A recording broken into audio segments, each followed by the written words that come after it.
Esta mini clase complementaria acerca del tema del título y del fundamento del derecho, podríamos comenzarla recapitulando lo que dijimos en nuestra primera clase virtual acerca de este tema. El título es una pieza fundamental en la teoría herbadiana, la de Javier Herbada, acerca del derecho como la cosa justa, porque el título es aquella realidad natural o positiva que atribuye al sujeto cosas materiales o inmateriales. Sin el título no hay atribución. Ya hemos hablado de esa diversidad de títulos positivos frente a la naturaleza como título de aquellos derechos considerados naturales, derechos humanos, derechos personalísimos.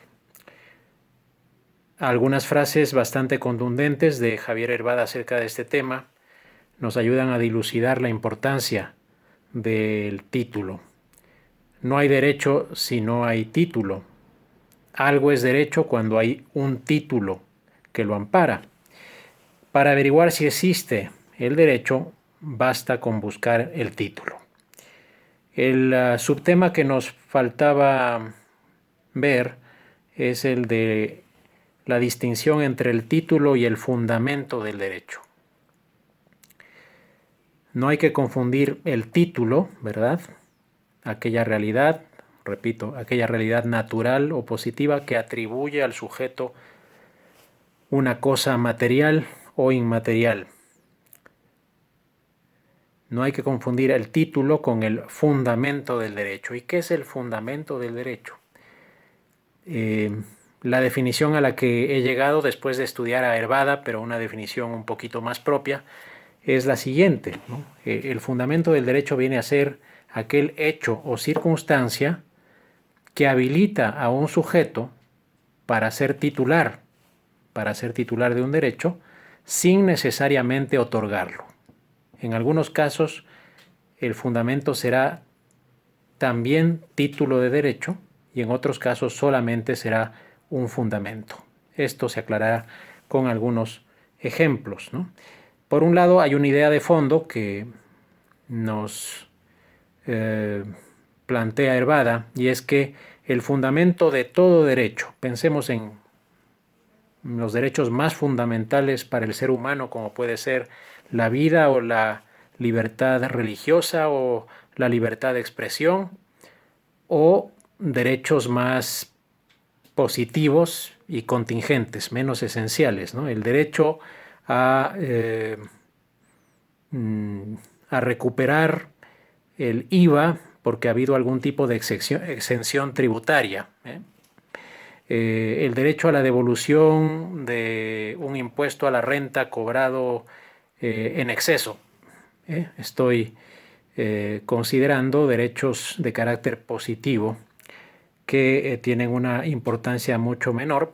No digo que no sean importantes, todo derecho tiene cierta importancia, pero pensemos en el derecho que pensemos.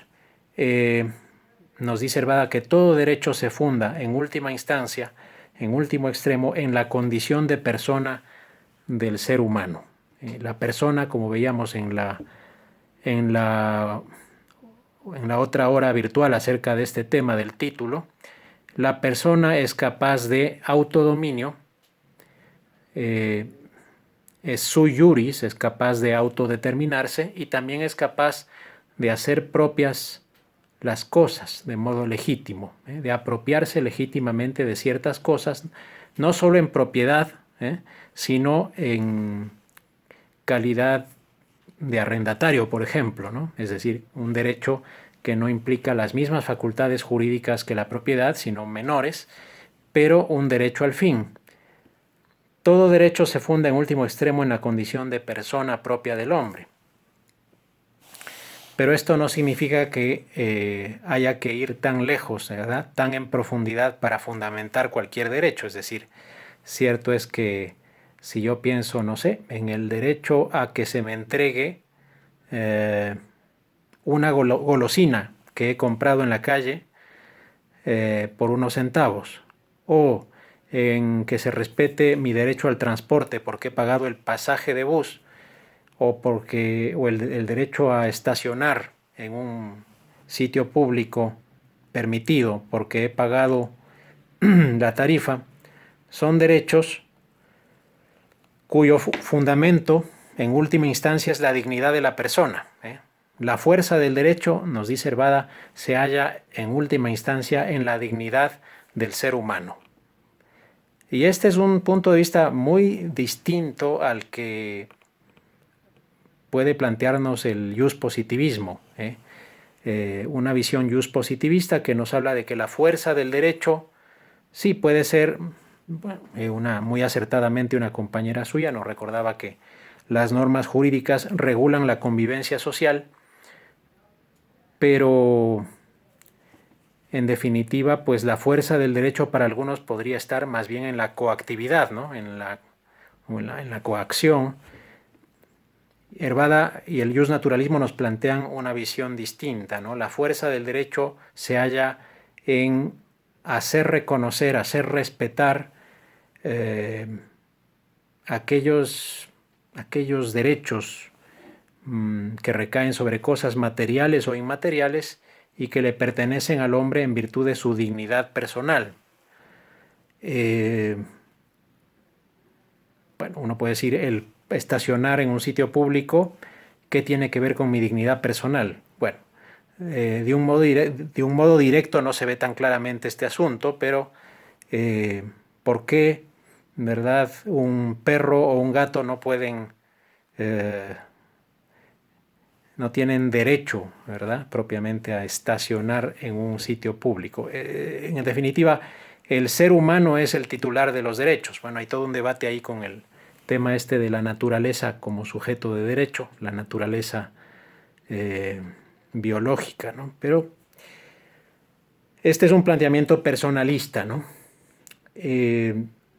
Ahora, esto de que haya que ir a la condición de persona como fundamento del derecho no significa que no haya fundamentos más inmediatos, más próximos, ¿no?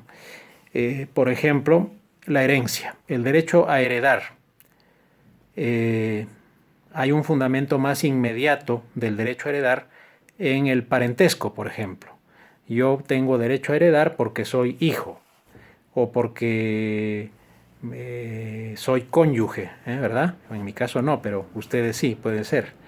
Bueno, el parentesco, la filiación son fundamentos de derecho porque habilitan, aplicando la definición que tienen ustedes en sus esquemas, la condición de hijo o el parentesco son fundamento del derecho a heredar porque son hechos o circunstancias habilitantes, es decir, que me habilitan para ser sujeto o titular del derecho a la herencia.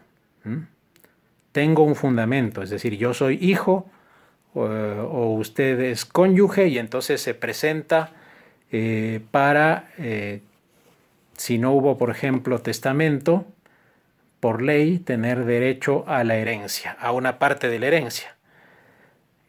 Tengo un fundamento para heredar. Hay un hecho o una circunstancia que me habilita para ser titular de ese derecho a heredar.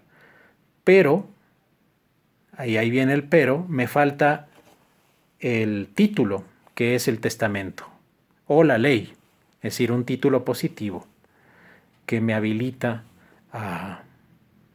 No solo me habilita, sino que ya me atribuye la cosa, ¿no? Hay un paso más. No es suficiente ser hijo para heredar, sino que tiene que reconocérmelo la ley o el testamento. Esa es la diferencia entre título y fundamento del derecho. Ahora, hay un caso particular con los derechos naturales.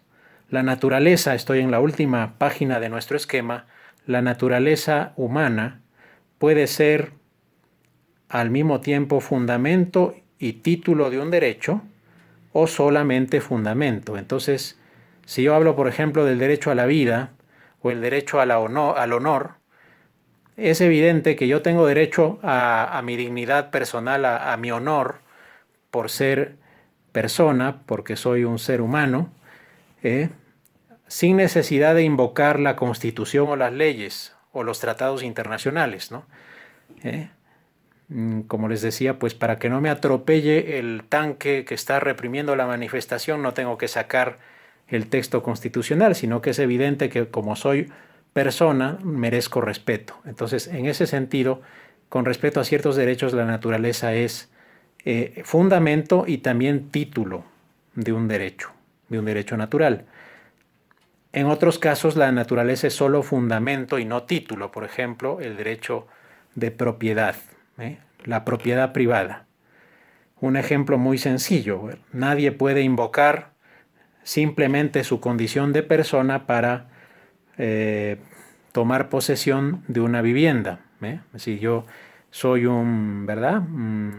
Homeless, ¿verdad? Como se dice en inglés, no tengo hogar y entonces me presento en el primer departamento de un edificio que me ha gustado y decido que ahí puedo residir porque soy persona, es verdad, ¿no? Es decir, la persona merecería tiene derecho a una vivienda digna. Tengo un fundamento para ejercitar el derecho a la vivienda digna, pero me falta el título. Es decir, usted no puede ocupar este departamento porque no es propietario. No se es propietario de ninguna cosa a título de naturaleza.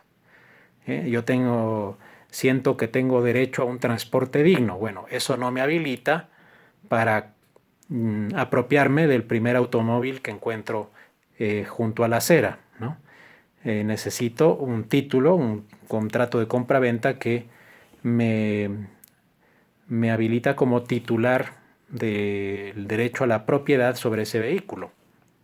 Entonces, el derecho a la propiedad privada se funda en la naturaleza humana, es un derecho natural, es un derecho humano de la persona, pero todo derecho de propiedad concreto está amparado por un título positivo, un contrato, compraventa o donación, o por la herencia, en fin, o porque me lo ha atribuido una ley, que es un título de derecho. Entonces, de este modo, pues hemos completado este tema de el título y el fundamento del derecho. Conviene repasar estas definiciones y pensar en ejemplos concretos para que todo quede más claro. Muchas gracias.